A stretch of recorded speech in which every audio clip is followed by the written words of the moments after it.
ಧರ್ಮಸ್ಥಳದ ವಿಚಾರದಲ್ಲಿ ಅಪಪ್ರಚಾರವನ್ನ ಮಾಡಿರುವಂತಹ ವಿಚಾರಕ್ಕೆ ಸಂಬಂಧಪಟ್ಟ ಹಾಗೆ ಇದೀಗ ಸಸಿಕಾಂತ್ ಸೆಂಥಿಲ್ ಹೆಸರನ್ನ ಹೇಳಿದ್ರು ಜನಾರ್ದನ ರೆಡ್ಡಿ. ಸಸಿಕಾಂತ್ ಸೆಂಥಿಲ್ ಹೆಸರು ಆರೋಪ ಮಾಡಿ ಒಂದಷ್ಟು ಹೇಳಿಕೆಗಳನ್ನ ಕೊಟ್ಟಿದ್ರು ಶಾಸಕ ಜನಾರ್ದನ ರೆಡ್ಡಿ. ಇದೀಗ ಜನಾರ್ದನ ರೆಡ್ಡಿಯ ವಿರುದ್ಧ ದೂರನ್ನ ದಾಖಲಿಸಿದ್ದಾರೆ ಸಸಿಕಾಂತ್ ಸೆಂಥಿಲ್. ಕೋರ್ಟ್ನಲ್ಲಿ ಕ್ರಿಮಿನಲ್ ಮಾನನಷ್ಟ ಮೊಕದ್ದಮೆಯನ್ನ ದಾಖಲಿಸಿದ್ದಾರೆ. ಬೆಂಗಳೂರಿನ ಸಿಟಿ ಸಿವಿಲ್ ಕೋರ್ಟ್ನಲ್ಲಿ ಕೇಸ್ ದಾಖಲಾಗಿದೆ. ಕ್ರಿಮಿನಲ್ ಮಾನನಷ್ಟ ಮೊಕದ್ದಮೆಯನ್ನ ಇದೀಗ ಸಸಿಕಾಂತ್ ಸೆಂಥಿಲ್ ದಾಖಲಿಸಿದ್ದು, ಬುರುಡೆ ಕೇಸ್ನಲ್ಲಿ ನನ್ನ ಪಾತ್ರ ಇಲ್ಲ ಅಂತ ಹೇಳಿದ್ದಾರೆ ಸಸಿಕಾಂತ್ ಸೆಂಥಿಲ್. ನಾನು ಕರ್ನಾಟಕದಲ್ಲಿ 10 ವರ್ಷ ಕೆಲಸ ಮಾಡಿದ್ದೇನೆ, ಇದೀಗ ನನ್ನ ಇಮೇಜ್ ಅನ್ನ ಡ್ಯಾಮೇಜ್ ಮಾಡಕ್ ಹೊರಟಿದ್ದಾರೆ. ರೆಡ್ಡಿ ಕರ್ನಾಟಕದ ಪ್ರಾಪರ್ಟಿಯನ್ನ ಲೂಟಿ ಮಾಡಿದ ವ್ಯಕ್ತಿ. ರೆಡ್ಡಿ 7 ವರ್ಷ ಜೈಲು ಶಿಕ್ಷೆಗೆ ಒಳಗಾಗಿದ್ರು, ಇದೀಗ ಸ್ಟೇ ತಂದಿದ್ದಾರೆ. ತಲೆ ಬುರುಡೆ ಎಲ್ಲಿ ಸಿಕ್ಕಿದೆ ಅನ್ನೋದು ನನಗೆ ಗೊತ್ತಿಲ್ಲ, ಇಲ್ಲಿ ನನ್ನನ್ನು ಟಾರ್ಗೆಟ್ ಮಾಡಿರಬಹುದು ಅಂತ ಸಸಿಕಾಂತ್ ಸೆಂಥಿಲ್ ಗರಂ ಆಗಿದ್ದಾರೆ. ಈಗ ಅವರು ದೂರನ್ನ ಸಲ್ಲಿಸಿದ್ದು ಸೆಪ್ಟೆಂಬರ್ 11ಕ್ಕೆ 42ನೇ ACMM ಕೋರ್ಟ್ನಲ್ಲಿ ವಿಚಾರಣೆ ನಿಗದಿಯಾಗಿದೆ. ನನ್ನನ್ನು ಟಾರ್ಗೆಟ್ ಮಾಡಿದ್ದಾರೆ ಅನ್ನುವಂತಹ ವಿಚಾರವನ್ನು ಕೂಡ ಸಸಿಕಾಂತ್ ಸೆಂಥಿಲ್ ಹೇಳಿದ್ದಾರೆ.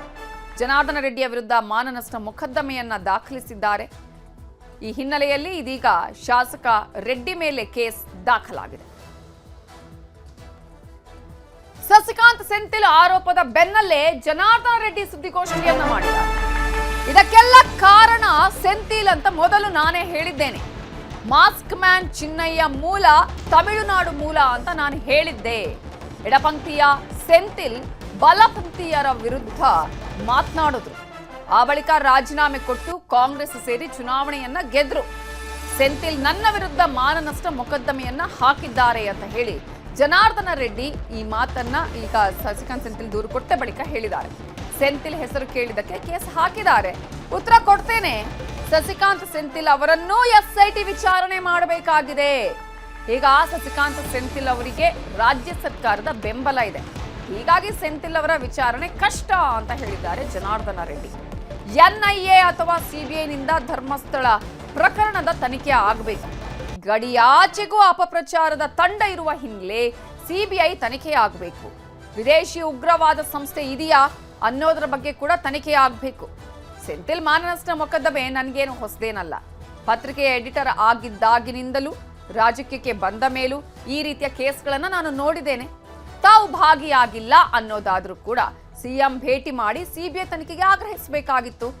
ಕರಾವಳಿ ಭಾಗದಲ್ಲಿ BJP ಪ್ರಬಲವಾಗಿದೆ ಅಂತ ಸೆಂಥಿಲ್ ಅದನ್ನ ತುಳಿಯುವ ಕೆಲಸ ಮಾಡ್ತಿದ್ದಾರೆ. ಸಮಾಜ ಒಡೆಯುವುದಕ್ಕಾಗಿಯೇ ಸೆಂಥಿಲ್ ರಾಜಕೀಯಕ್ಕೆ ಬಂದಿದ್ದಾರೆ. ಸಸಿಕಾಂತ್ ಸೆಂಥಿಲ್ ಹುಚ್ಚಾಗಿ ಮಾತಾಡೋದು ಬೇಡ. ರಾಹುಲ್ ಗಾಂಧಿ ಅವರು ನ್ಯಾಯಾಲಯದಲ್ಲಿ ತಡೆಯಾಜ್ಞೆ ತಂದಿದ್ದಾರೆ ಅನ್ನೋದು ಸೆಂಥಿಲ್ ಮರಿಬಾರ್ದು. ನ್ಯಾಷನಲ್ ಹೆರಾಲ್ಡ್ ಕೇಸಲ್ಲಿ ಸೋನಿಯಾ ಗಾಂಧಿ ಕೂಡ ಆರೋಪಿ ಅಂತ ಹೇಳಿ ಜನಾರ್ದನ ರೆಡ್ಡಿ ಅನೇಕ ವಿಚಾರಗಳನ್ನ ಹೇಳಿದ್ದಾರೆ. ನನ್ನ ಮೇಲೆ ಅನ್ನೆಸೆಸರಿಯಾಗಿ baseless politically motivated reckless allegation ಮಾಡಿರುವುದರಿಂದ ಅವರ ಮೇಲೆ ನಾನು ಕ್ರಿಮಿನಲ್ ಡಿಫಮೇಷನ್ ಹಾಕಿದ್ದೀನಿ. ಲಾಸ್ಟ್ ಟೈಮ್ ನಾನು ಅವರನ್ನು ನೋಡಿರೋದು ಅವರ ಕೇಸಲ್ಲಿ ನಾನು CEC ಮತ್ತೆ ಬಹುಶಃ CBIಗೆ ಅಸಿಸ್ಟ್ ಮಾಡಿದೆ. ನಿಮ್ಗೆಲ್ಲರಿಗೂ ಗೊತ್ತಿದೆ, ಕರ್ನಾಟಕದ ಸಂಪತ್ತನ್ನು ಲೂಟಿ ಹೊಡೆದು ಇಡೀ ದೇಶದಲ್ಲಿ ಕರ್ನಾಟಕ ಕೆಟ್ಟ ಹೆಸರು ತಂದವರು ಅವರು. ಇವತ್ತು 7 ವರ್ಷ ಜೈಲು ಶಿಕ್ಷಣೆಯಲ್ಲಿ ಕನ್ವಿಕ್ಷನ್ ಸ್ಟೇ ಆಗಿ ಬಂದಿದ್ದಾರೆ. ಇನ್ನು ಸಾವಿರಾರು ವಿಷಯಗಳು ಹೇಳ್ತಾ ಹೋಗಬಹುದು.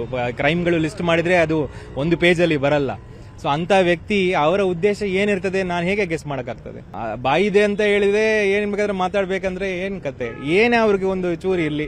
ನಾನೇನು ತಮಿಳ್ನಾಡು ಹೌಸಲ್ಲಿ ಇದ್ದೀನಿ, ನನ್ನ ಮನೆಯಲ್ಲಿ ಒಂದು ತಲೆ ಬುರುಡೆ ತಗೊಂಡು ಬಂದು ಕೊಟ್ಟಿರುವುದೆಲ್ಲ ಎಂತ ಕತೆ ಇದು? ಇದೆಲ್ಲ ಏನು ಒಂದು ಸೀರಿಯಲ್ ತಗೊಳ್ಬಹುದು ಇದೆಲ್ಲ ಇಟ್ಕೊಂಡು. ಕರ್ನಾಟಕ ಜನರ ಇಂಟೆಲಿಜೆನ್ಸ್ ಅನ್ನು ನೀವು ಟೆಸ್ಟ್ ಮಾಡ್ತಾ ಇದ್ರಿ, ಇದು ಮಾಡಬೇಡ. ಯಾವ್ದಾದ್ರೂ ಒಂದು ಒಳ್ಳೆಯ ವಿಷಯಗಳಿದ್ರೆ ಅಥವಾ ಹಾಫ್ ಟ್ರೂತ್ ಕೂಡ ಇದ್ರೆ ಹೇಳ್ಬಹುದು. ನೀವು ಹಾಫ್ ಟ್ರೂತ್ ಇದ್ರೆ ಕೂಡ ಜನ ಮತ್ತೆ ಮುಳಿದದ್ದು ಮುಳಿಸ್ಬಿಡ್ತಾರೆ. ನೀವು ಕಂಪ್ಲೀಟ್ ಕತೆಗಳು ಮನೆ ಕಣ್ಮುಚ್ಚಿ ಏನು ನಿಮ್ಗೆ ಡ್ರೀಮ್ ಅಲ್ಲಿ ಬಂದದೆಲ್ಲ ಹೇಳಿದ್ರೆ ಆಗಲ್ಲ. ಅದೇ ಶಶಿಕಾಂತ್ ಸೆಂಥಿಲ್ ಬಂದು ಬೆಂಗಳೂರಲ್ಲಿ ನನ್ನ ವಿರುದ್ಧ ಒಂದು ಮಾನನಷ್ಟ ಮೊಕದ್ದಮೆ ಕೇಸನ್ನು ಕೂಡ ಅವರು ಇವತ್ತು ಮಾಡಿದರು.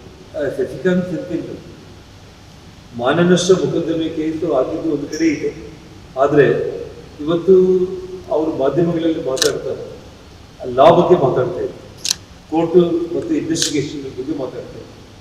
ಅವರೊಬ್ಬ ಮಾಜಿ IAS ಅಧಿಕಾರಿಯಾಗಿ, ಅವರಿಗೆ ಒಂದು ಪಾರ್ಲಿಮೆಂಟ್ ಮೆಂಬರ್ ಆಗಿ ಅವರಿಗೆ ನಂಬಿಕೆ ಮತ್ತು ವಿಶ್ವಾಸ ಇತ್ತು ಅಂದರೆ ಅವರು ಇವತ್ತು NIA ಮತ್ತು CBI ಇನ್ವೆಸ್ಟಿಗೇಷನ್ ಮುಖ್ಯಮಂತ್ರಿಗಳ ಬಳಿ ಹೋಗಿ ಕೋರ್ಟ್ಗೆ ಹೋಗಿ ಮಾನ್ಯಷ್ಟ ಮೊಕದ್ದಮೆ ಹಾಕೋದು ಕೇಸ್ ಅವರು ಹಾಕಿರಲಿಲ್ಲ. ಅದರೊಟ್ಟಿಗೆ ಮುಖ್ಯಮಂತ್ರಿಗಳ ಹತ್ರ ಹೋಗಿ ಇನ್ನೊಂದು ಮನವಿಯನ್ನು ಕೊಟ್ಟು ಇದು CBI ಮತ್ತು NIA ಇನ್ವೆಸ್ಟಿಗೇಷನ್ ಆಗಲೇಬೇಕು, ನಾನು ಇದರಲ್ಲಿ ಭಾಗಿಯಾಗಿಲ್ಲ ಅನ್ನೋಂಥದ್ದನ್ನು ಅವ್ರು ಹೇಳಿದರೆ ಅವ್ರನ್ನ ನಾವು ಮೆಚ್ಕೋಬಹುದು. ಹಾಗಾಗಿ ಬರೀ ಮಾನ್ಯಷ್ಟ ಮೊಕದ್ದಮೆ ಕೇಸ್ ಹಾಕಿ ಕೈ ತೊಳ್ಕೊಳ್ಳೋದ್ರಿಂದ ಅವರೇನು ಈ ದೇಶದಲ್ಲಿ ತುಂಬ ಪ್ರಾಮಾಣಿಕ ಅಂತೇಳಿ ತೋರಿಸೋ ಪ್ರಯತ್ನ ಮಾಡ್ತಾರೆ, ಅದಾಗಿಲ್ಲ. ಇದರ ಬಗ್ಗೆ ಇನ್ನಷ್ಟು ಡೀಟೇಲ್ಸ್ ಕೊಡೋದಕ್ಕೆ ನಮ್ಮ ರಿಪೋರ್ಟರ್ ಬಸವರಾಜ್ ನೇರ ಸಂಪರ್ಕದಲ್ಲಿ ಜಾಯ್ನ್ ಆಗಿದ್ದಾರೆ. ಬಸವರಾಜ್, ಈಗಾಗಲೇ ಧರ್ಮಸ್ಥಳದ ವಿರುದ್ಧ ಅಪಪ್ರಚಾರ ಷಡ್ಯಂತ್ರದ ವಿಚಾರ ಬಂದಾಗ ಜನಾರ್ದನ ರೆಡ್ಡಿ ನೇರವಾಗಿ ಆರೋಪ ಮಾಡಿದ್ದು ಸಸಿಕಾಂತ್ ಸೆಂಥಿಲ್ ಮೇಲೆ ಅವರೇ ಇದ್ದಾರೆ ಅನ್ನುವಂತಹ ವಿಚಾರವನ್ನು ಕೂಡ ಹೇಳಿದರು. ಇದೀಗ ಸಸಿಕಾಂತ್ ಸೆಂಥಿಲ್ ಅವರು ರೆಡ್ಡಿ ವಿರುದ್ಧ ಮಾನನಷ್ಟ ಮೊಕದ್ದಮೆ ದಾಖಲಿಸಿದ್ದಾರೆ.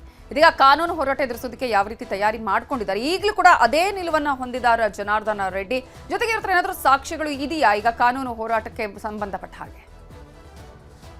ಕವಿತಾ, ಧರ್ಮಸ್ಥಳದ ವಿಚಾರ ದಿನಕ್ಕೊಂದು ತಿರುವು ಪಡೆದಿರ್ತಕ್ಕಂಥ ಬೆನ್ನಲ್ಲೇ ಈಗ ಕರ್ನಾಟಕದ ಮಾಜಿ IAS ಅಧಿಕಾರಿ ಹಾಗೂ ತಮಿಳುನಾಡಿನ ಕಾಂಗ್ರೆಸ್ ಸಂಸದರಾಗಿರ್ತಕ್ಕಂಥ ಶಶಿಕಾಂತ್ ಸೆಂಥಿಲ್ ಮತ್ತು ಕರ್ನಾಟಕದ ಮಾಜಿ ಸಚಿವ ಜನಾರ್ದನ ರೆಡ್ಡಿ ನಡುವೆ ಸಾಕಷ್ಟು ಆರೋಪ ಪ್ರತ್ಯಾರೋಪಗಳಿಗೆ ಕೂಡ ಕಾರಣ ಆಗ್ತಾ ಇರ್ತಕ್ಕಂಥದ್ದು.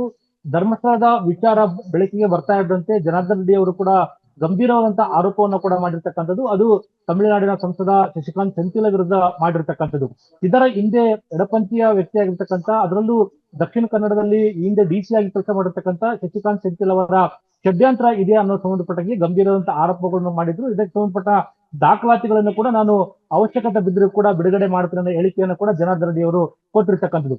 ಇದಾದ ನಂತರ ಇವತ್ತು ಬೆಂಗಳೂರಿನ ಸಿಟಿ ಸಿವಿಲ್ ಕೋರ್ಟ್ ಅಲ್ಲಿ ಕೂಡ ಶಶಿಕಾಂತ್ ಸೆಂಥಿಲ್ ಅವರು ಕೂಡ ಜನಾರ್ದನ ರೆಡ್ಡಿ ವಿರುದ್ಧ ಒಂದು ಕ್ರಿಮಿನಲ್ ಮಾನನಷ್ಟ ಮೊಕದ್ದಮೆಯನ್ನು ಕೂಡ ಹೂಡಿರ್ತಕ್ಕಂಥದ್ದು. ಇದಕ್ಕೆ ಜನಾರ್ದನ ರೆಡ್ಡಿ ವಿರುದ್ಧ ಕೂಡ ಕೆಲವೊಂದು ಗಂಭೀರವಾದಂತಹ ಆರೋಪಗಳನ್ನು ಕೂಡ ಶಶಿಕಾಂತ್ ಸೆಂಥಿಲ್ ಅವರು ಕೂಡ ಮಾಡಿರ್ತಕ್ಕಂಥದ್ದು. ಈ ಹಿಂದೆ ಬಳ್ಳಾರಿಯಲ್ಲಿ ಮಾಡಿರ್ತಕ್ಕಂಥ ಅವರ ಅಕ್ರಮಗಳಾಗಿರ್ಬೋದು ಅವೆಲ್ಲವನ್ನು ಕೂಡ ಬೆಳೆಸಿರ್ತಕ್ಕಂಥ ಕೆಲಸವನ್ನು ಕೂಡ ಸೆಂಥಿಲ್ ಮಾಡಿರ್ತಕ್ಕಂಥದ್ದು. ಯಾವಾಗ ಜನಾರ್ದನ ರೆಡ್ಡಿ ವಿರುದ್ಧ ಮಾನನಷ್ಟ ಮೊಕದ್ದಮೆ ಪ್ರಕರಣ ದಾಖಲಾದಂತೆ ಬಳ್ಳಾರಿಯಲ್ಲಿ ಜನಾರ್ದನ ರೆಡ್ಡಿ ಅವರು ಕೂಡ ಒಂದು ಸುದ್ದಿಗೋಷ್ಠಿಯನ್ನು ಕೂಡ ಮಾಡಿರ್ತಕ್ಕಂಥದ್ದು. ಮತ್ತೆ ಶಶಿಕಾಂತ್ ಸೆಂಥಿಲ್ ವಿರುದ್ಧ ಗಂಭೀರವಾದಂತಹ ಆರೋಪಗಳನ್ನು ಕೂಡ ಜನಾರ್ದನ ರೆಡ್ಡಿ ಅವರು ಮಾಡಿರ್ತಕ್ಕಂಥದ್ದು.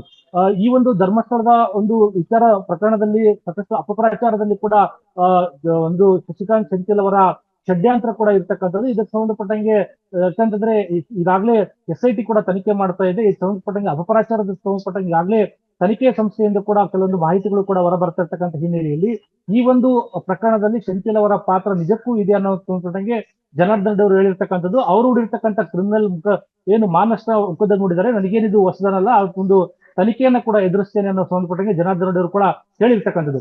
ಮತ್ತೊಂದು ಕಡೆ ಈ ಒಂದು ಪ್ರಕರಣ ಯಾಕಂತಂದ್ರೆ ಇದು ರಾಜ್ಯ ಮತ್ತು ದೇಶ ಸೇರಿದಂತೆ ಗಡಿಯಾಚೆಯೂ ಕೂಡ ನಡೆದಿರ್ತಕ್ಕಂಥ ಸಂಶಯ ಇರ್ತಕ್ಕಂಥ ಹಿನ್ನೆಲೆಯಲ್ಲಿ ಈ ಪ್ರಕರಣವನ್ನ CBI ಅಥವಾ NIA ವಹಿಸಬೇಕು ಅನ್ನೋ ನಿಟ್ಟಿನಲ್ಲಿ ಕೂಡ ಜನಾರ್ದನ ರೆಡ್ಡಿ ಅವರು ಒತ್ತಾಯನ ಕೂಡ ಮಾಡಿರ್ತಕ್ಕಂಥದ್ದು. ಶಶಿಕಾಂತ್ ಸೆಂಥಿಲ್ ಅವರನ್ನು ಕೂಡ SIT ವಿಚಾರಣೆಗೆ ಒಳಪಡಿಸಬೇಕು ಅನ್ನೋದು ಕೂಡ ಜನಾರ್ದನ ರೆಡ್ಡಿ ಅವರ ಒತ್ತಾಯ ಆಗಿರ್ತಕ್ಕಂಥದ್ದು. Okay, thank you Basavaraj.